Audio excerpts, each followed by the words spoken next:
Hi, I'm Jacqueline from Airport Improvement Magazine, and we're here with Roddy from 𝗬𝙬𝗧𝗲𝗹. Hi, Roddy. How are you? Hey, Jacqueline. I'm good. Thanks. So tell us some about 𝗬𝗬𝗧𝗲𝗹 and what all they do. Well, I think most people that may be watching this know about 𝗬𝗬𝗧𝗲𝗹. It is a multinational firm. It's greater than 70,000 people. So it's like a whole country of people that do infrastructure work all over the world. And I happen to be in the aviation side of it, Okay. which for me means anything that happens in an airport. And we all know that airports are big cities. Almost anything you have in a city happens at an airport.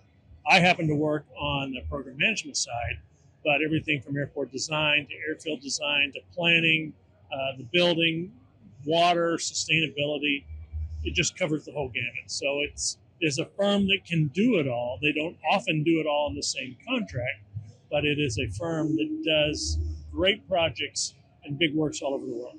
I'm just really lucky to be part of it. And my job is a pretty awesome job. So tell us more about your specific role with 𝗬𝗬𝗧𝗲𝗹. So as you can tell, I used to have hair and it had a color before I came to 𝗬𝗬𝗧𝗲𝗏, and that's not a 𝗬𝗬𝗧𝗏 problem, but I have a lot of my experience. I'm an architect by education and trade, but I'm working now for the Reno Tahoe Airport Authority, and I'm their program manager on a big program that they're building. And 𝗬𝗬𝗧𝗏𝗏s brought me on to go manage that program for the Reno Tahoe Airport Authority.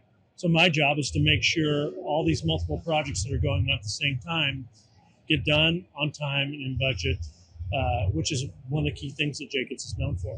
It's a great job for me because it's a relationship job. I know everybody from the top to the bottom. They often say, when your work is fun, it's not really work. And it sounds kind of cliche, but I feel like that's the case. And they seem to truly like having me there, and that makes the job really, really fun. So it's not to say it's not without issues like any project, but it's a lot of fun. We'll finish in 29, and it's been great. Can you talk the specifics of the project or no? Yeah, no. So it's about a $1.2 billion program. Started several years ago with ticketing hall and some roadway work. Now we're building a new central utility plant. We're building a new headquarters office building and police station for the airport authority. We're building a new consolidated rental car facility, which is a P3, and we're building 2 new concourses to replace the existing concourses that were built like for the 1960 Olympics. So a lot of work all going on at the same time, a lot of construction in a place where you have passenger experience. I say it's a lot like changing an engine while you're flying, so you want to be very careful. We have passenger experience to keep up, and this airport has to operate. So a lot of good work. We've broken ground on everything, so now we just have to finish it. So I know you're a huge asset to 𝗬𝗬𝗧𝗏𝗏𝗏s because you've had quite a career in the aviation industry. So tell us a little bit about how long you've been in aviation and sort of your progression through your career to where you are now. Regression? Yeah. Okay. I started in aviation back in '88, and I kind of fell into 1988, not 1888. I fell into the aviation pit, and I found I didn't want to crawl out of it because it's very exciting. It happens all over the world. It's kind of like the physical internet of things. We connect people, and the planes are the wires, and they take people to do whatever they're doing all over the world. I've had the benefit over my time of working at very small airports all the way to international airports all over the world.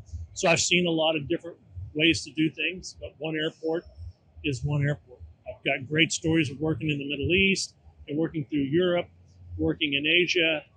I've probably forgotten more stories than I have. It's a wonder that I haven't gone to jail just from mistakes. But I'm an architect by education and trade. I don't know if I said that before. So my career started out that way, but I've learned a lot from a lot of different people throughout my career. In fact, you could say they probably boosted me up when I started.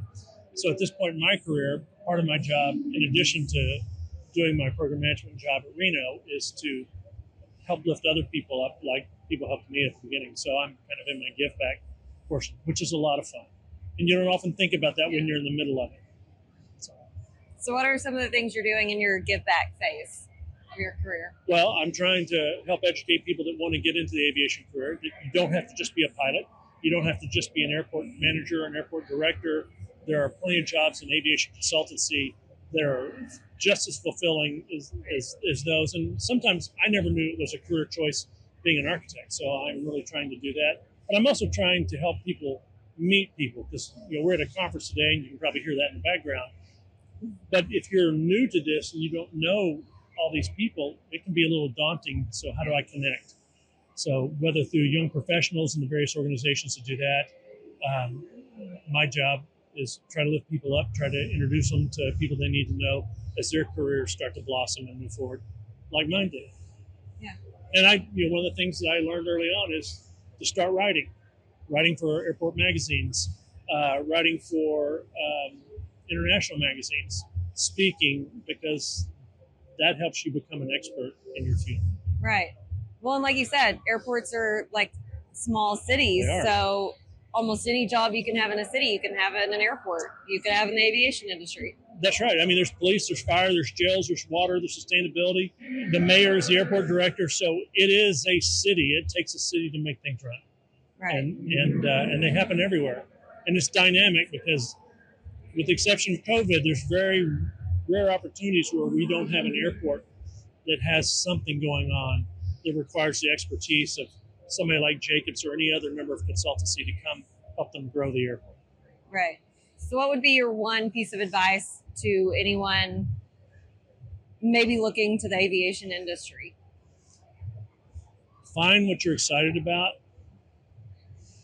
Learn to be as knowledgeable about it as you can, and then put yourself out there for people to know you. People, if they don't know you, how do they know to come to you? And so for me, it was writing and speaking, because it made people aware of at least what I thought I could do, and people started asking questions. They thought I was an expert, whether I was or not, but it gave me the opportunity to have conversations with people and develop relationships. And like anything, my career has been about relationships. It's far better to develop the relationship and then get the work, in my opinion, than to just chase the work. I agree.